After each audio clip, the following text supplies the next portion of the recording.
Chair. Thank you. It's Lucky you, Representative Akop gave you another. thank you, Congressman How Akop. many hours, Congressman Akop?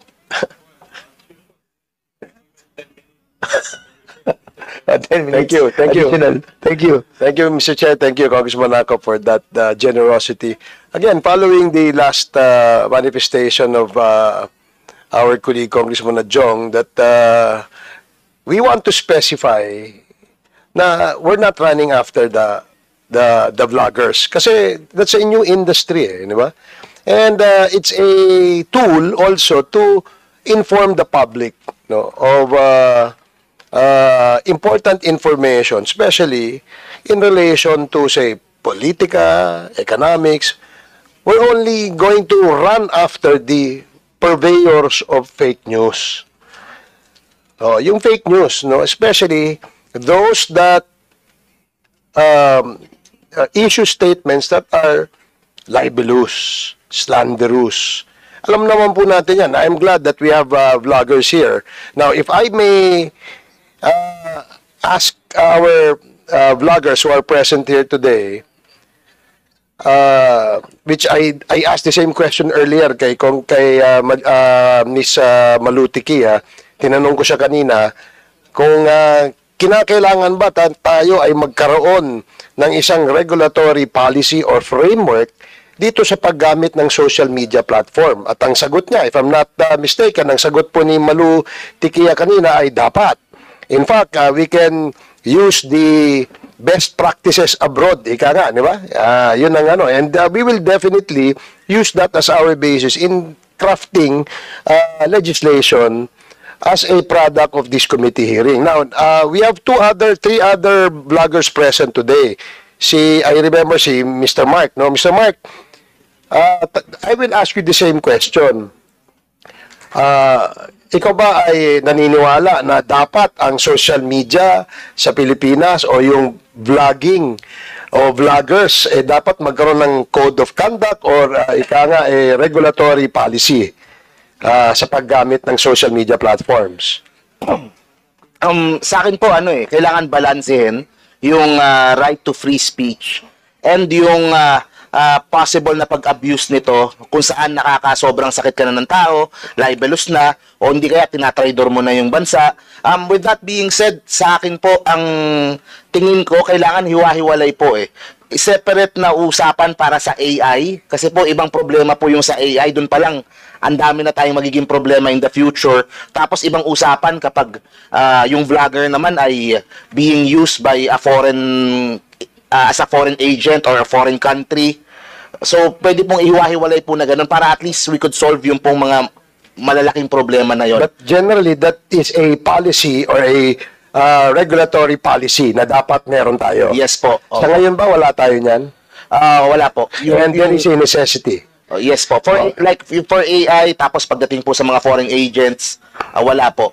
Sige, okay. Thank you, Mr. Mark. Kasi yun din ang sagot ni Miss Malu kanina.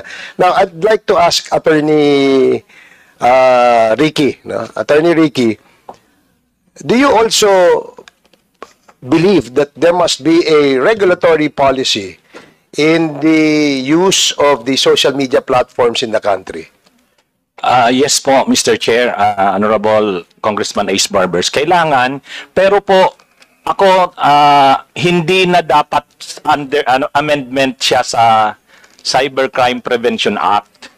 Kasi kapag dun kasi sa Cybercrime Prevention Act, yung sinabi ko kanina na landmark case ng Dicini versus Secretary of Justice, kinonfront na ng Supreme Court yung issue na yan, at ang desisyon ng Supreme Court, hindi talaga talagang mababiolate ang freedom of expression kapag renegulate.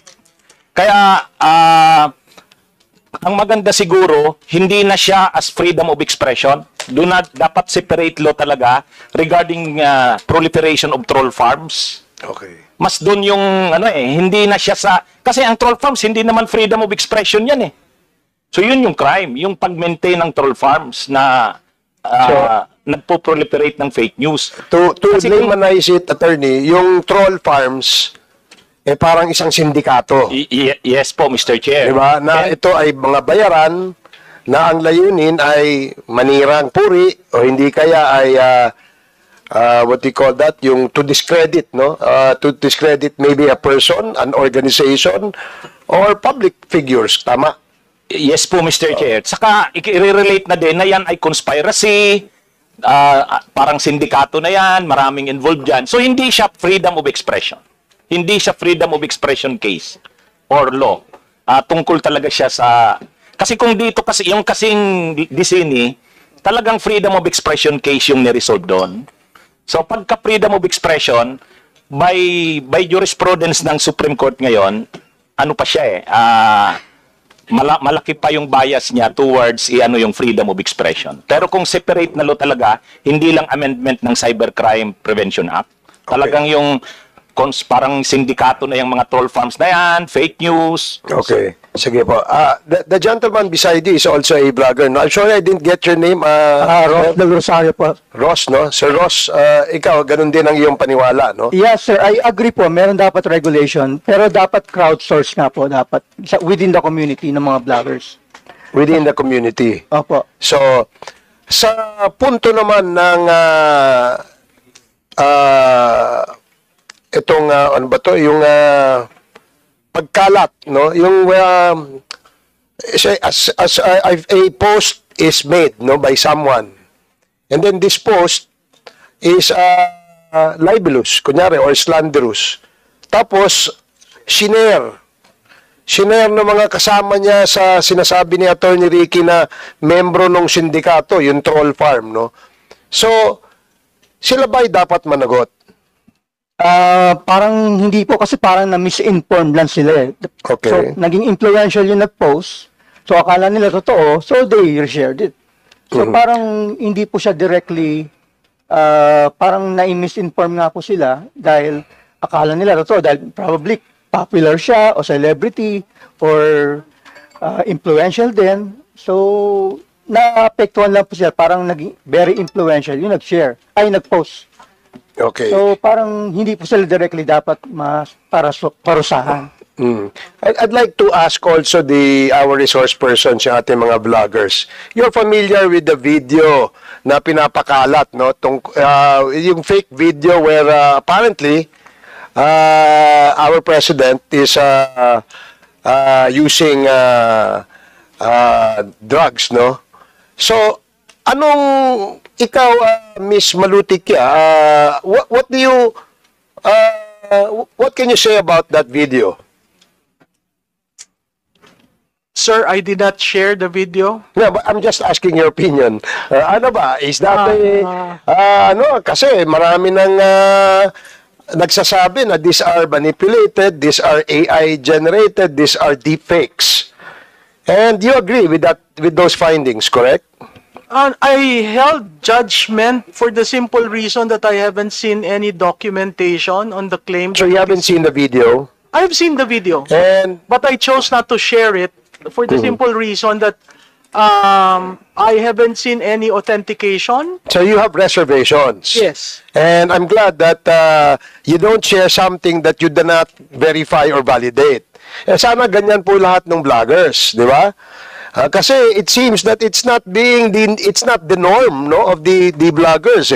If they see a post and then somebody else will tell them to share this post, they will start sharing it. I agree, sir, but you also need to contextualize that there are bloggers who are there to earn, so not necessarily having the experience. So I have been in politics for, as I said, 30 years, so I know. Yeah, I've known you since the early 90s. Diba? So I know which one is hala and which one is shareable. So Yeah, well, that's why I said I'm glad that you're that kind of a social media user, no?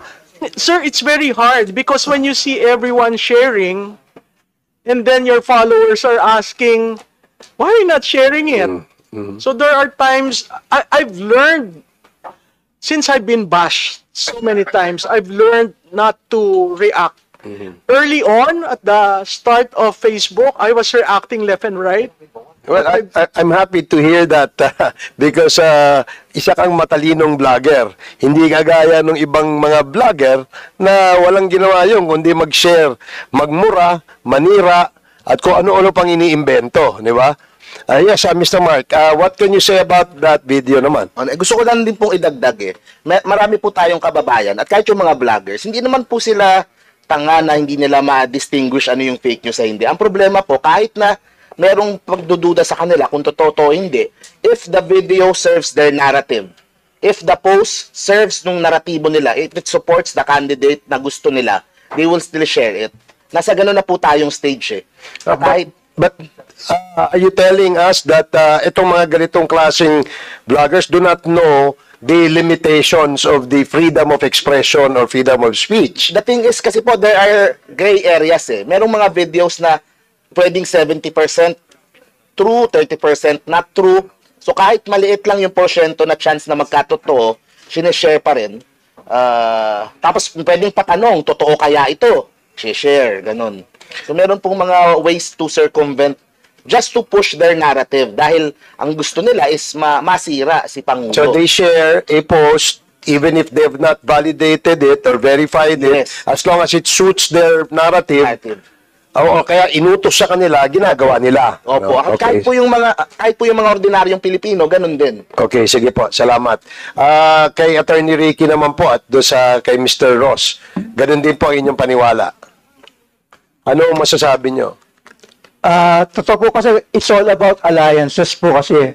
So kapag, halimbawa, in favor sa kanila yon dahil bet nila yung particular product or particular person, share nila yung mga news na negative about them. For example, when I was starting as a blogger, may mga kumukontak po sa akin na mga brands na they want to share negative information or news about their competition. So, ang nangyayari po kasi, nire-reward po yung mag-share ng ganito. So, nangyayari, talagang they will have to accept it dahil rewarding, nagbe-benefit sa kanila. So, siguro, ang kailangan natin gawin is magkaroon po ng parang yung ang gawin po ng government natin is magkaroon po ng parang workshop or guidance or effort na magkaroon ng awareness. Yung nga po ginagawa namin, meron kaming grupo na tinatawag namin Umaluhokan. So, every year, nagkukonduct po kami ng parang ganyan workshop para tinuturuan po namin, ini-encourage po namin yung aming mga members, yung mga aspiring, mga vloggers, para maging responsible sa kanilang mga pinopost.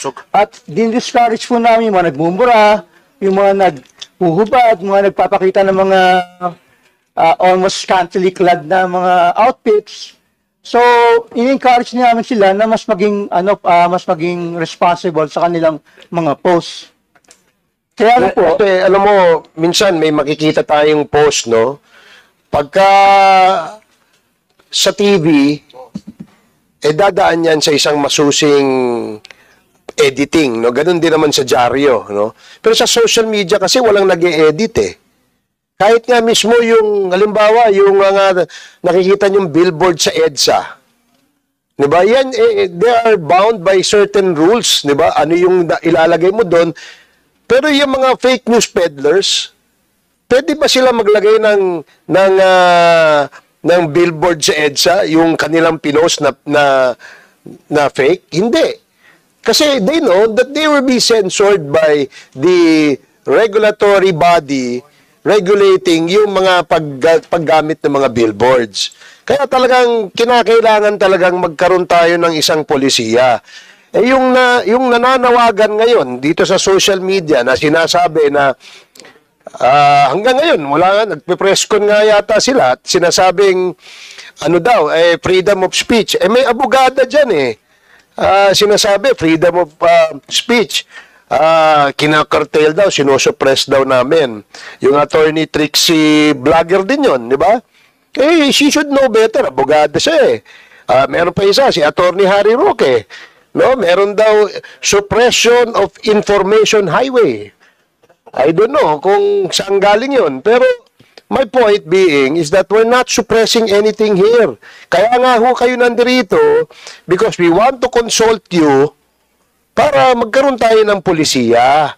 Isang regulatory framework. Ngayon, dahil hindi sila nagpunta rito at nandun sila sa labas, tinitira kami sa kanilang social media, sa mga vlogs nila, that only tells us something. Di ba?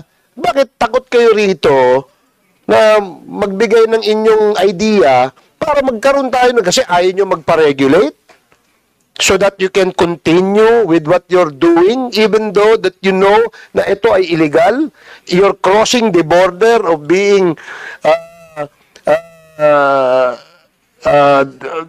libelous and not. Diba? So, bakit ganun? Diba? Ngayon, they create an impression among their followers na kami ay nangingitil ng kanilang karapatan. Wala ho kaming ginagawang ganun dito. Wag ho kayo magpapabudol dyan sa mga budolerong yan. Marami yung nambubudol na vlogs. Wag kayong follow ng follow sa kanila dahil pinagkakakitaan ho kayo niyan. Kawawa ho kayo. Yung pong nagbibigay ng mga stars, yung mga vloggers na nanghihingi ng stars, wag ho kayong magbibigay ng mga stars dyan. Dahil ginagawa ho nila yan, kunyari in the guise of you supporting their contents so that they can produce more contents, pero kumikita po yung mga yan, binubudol lang ho kayo niyan. Wag ho kayong magpapaloko dahil yung pera nyo, ginagamit po nila. So, again, Mr. Chairman, I want to know also, where does NTC come into play here? Nasaan ho ang NTC dito sa buong kwento ng fake news, ng social media, ng vlogging? Saan ho tayo dito, NTC? Good evening, Mr. Chair. On the part of NTC, we rely on the opinion of the Office of the Solicitor General, acting as our statutory counsel, where the Solicitor General concluded that while the power to issue order to restrict, block access, or delete libelous online posts remain with the courts, Remain with the courts, yeah. it should be supported by a judicial warrant. And therefore, NTC cannot take down these. Okay. Videos. But are you monitoring all this? Assuming somebody asks for materials or maybe perhaps evidence from your end, can you provide that? When a complaint is filed, we refer to the telcos for the preservation of content, and we also refer it to law enforcement agencies. Kasi ako, I was being accused of being a drug lord daw eh. But when you look at the whole story, ang kwento, yung sasakyan na nahuli somewhere in Leyte ay dumaan lang sa Surigao. Dahil ako'y taga Surigao, ako na raw yung drug lord. And they create the story. Ang narrative nila is that the vehicle that was used to transport these drugs is owned by me and driven by my brother. So they painted a picture of me and my brother being involved in drugs. Yan, nakakatawa yun eh. Dahil sa amin, wala naman naniniwala eh. Di ba? Merong iilan siguro na naniniwala. But my point being is that because this post was made by someone, perhaps our political opponent, yun lang naman kasi yung pwede niyang gawin para manalo eh. So, kumalat, no? At isinare naman ito ng mga kung sino-sinong vlogger. No? Ngayon, when ABS-CBN issued a fact-check report, and Rappler issued the same fact-check report saying it's false, it's not true, meron pa rin mga tatanga-tangang mga vlogger na patuloy pa rin nilalabas, pinupost ito. Meron dyan, yung isang laos na dating TV anchor. Laos na yun eh. O, ngayon, naghanap ng pagkakitaan siguro. Di ba? And hoping and expecting that he will garner X amount of engagement so that he can monetize. Perhaps, no? Yun ang tingin ko. Hindi pa yata na kontento sa bayad ng mga narco vloggers at saka mga pogo operators eh. My point again is that because this happened, my personal experience, sa akin, wala, kaya sabi ko nga, wala naman naniniwala no, doon sa aking mga pinagsisilbihan, sa aking mga constituents eh. In spite of the fact that there were already reports saying that these are false statements, false news, or fake news, they kept on spreading and spreading and spreading. Diba? Sabi nga kanina, diba? We cannot be onion skinned. Yun lang. But there must be a way for this kinds of behavior to be checked. And the only way we can do that in the social media is when we come up with a regulatory policy. That's why I'm also proposing that the social media platforms, dapat kumuha sila ng prangkisa sa Kongreso. That's Dapat correct. Yeah. kumuha sila ng prangkisa so that they will toe the line and they will be disciplined. Kasi ngayon, pinapabayaan lang nila eh. Diba? Yes, Your Honor, and we can regulate in that. And because may prangkisa sila, NTC now can regulate. That's correct, Your Honor. Do you agree that we should demand or compel them to seek franchise from Congress, Attorney? We agree, Your Honor. And let me ask you, see, we have so yun lang ang punto natin doon. Mr. Chairman, nakakalungkot isipin eh. Kasi nung tiningnan ko kung ilan na yung nakakita, ang dami na eh. 1,000 na yung nakakita nung post eh. Oh. Ngayon, yung comments, nakakatawa lang yung comments. When they post it, no, there's this vlogger na siguro wala rin pagkakitaan ito, banat lang ito ng banat, pasiga-siga rin ito, siguro, naghahanap din ng engagement. Diba? Naghahanap din ng engagement. Hindi pa rin nakontento sa bayad sa kanya. Now, he kept on spreading and spreading this fake news. So the only recourse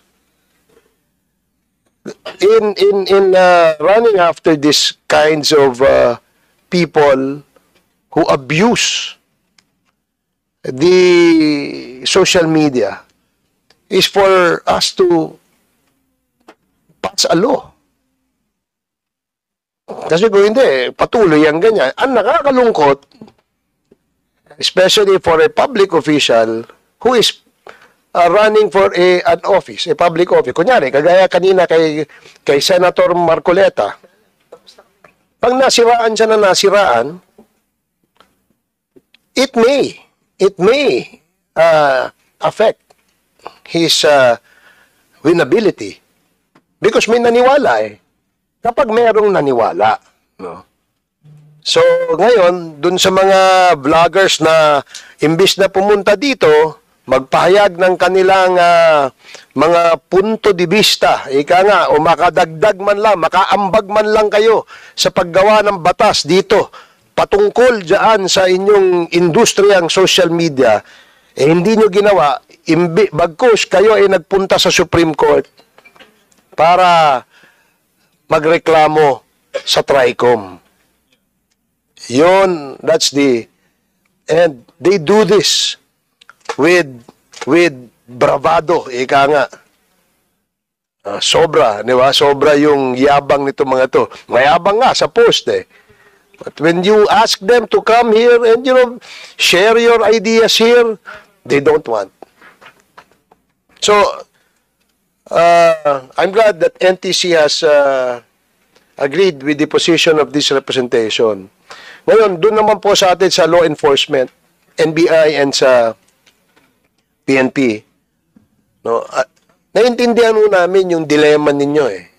Di ba? Yung dilemma that one, you cannot just, you cannot even subpoena a probable suspect at the moment. But following the doctrine of in flagrante delicto as espoused by Congresswoman Jinky Luistro, palagay ko meron na kayong legal na basihan. So, maybe you can explore that. That's a good issue that you can study so that your job will become easy. Marami may naninira, hindi na lang, wala na ngang respeto di ba? They call names. They call us names. Tapos, ang mabigat, yung nananawagan ng kaguluhan sa bayan. Di ba? Kayo, bilang law enforcers, naiintindihan nyo na ito ay isang malaking yung nananawagan ng kudita ngayon, hindi na ngayon makita di ba? Nung una, nung hindi siya pinapansin, ang tapang-tapang niya. Ngayon, when the authorities wanted to implement what the law says, nagtatago na ito. So, Mr. Chair, gusto ko pa sanang abaan, but I promise to you, 1 minute and 30 seconds lang. Actually, ano na yan, 15 minutes ka na. So, and Okay. I'm sure this is not the first and the last hearing, no? No. Actually, ano siya, meron pa tayong next hearing next week.